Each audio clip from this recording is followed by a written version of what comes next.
Dans les rues d'Allot, les ronds-points ne sont plus arrosés, les fontaines fonctionnent seulement en circuit fermé et le gazon des terre-pleins a été retiré. Mesure plus que nécessaire pour faire face à une sécheresse sans précédent. La sécheresse, on va la voir de plus en plus tout au long de l'année, mais là où ça devient de plus en plus critique, c'est que normalement, tous les experts prévoient que les épisodes de sécheresse seront de plus en plus longs. L'objectif, c'est de ne pas regarder bien évidemment d'un mois ou d'une année sur l'autre. On essaye d'observer sur 10, 15 ans, 20 ans pour avoir un petit peu d'avance sur tout ça.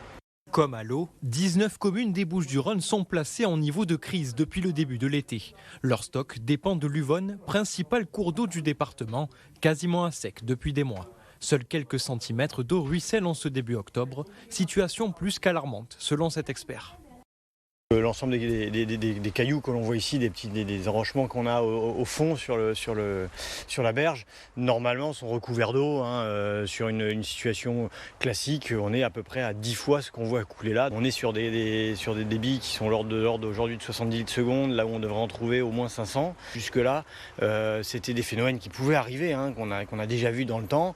Mais là, comme je viens de le dire, ça fait pratiquement 1 an et demi, 2 ans qu'on est dans une situation où les niveaux sont pas ceux qu'on a d'habitude sur l'Uvonne.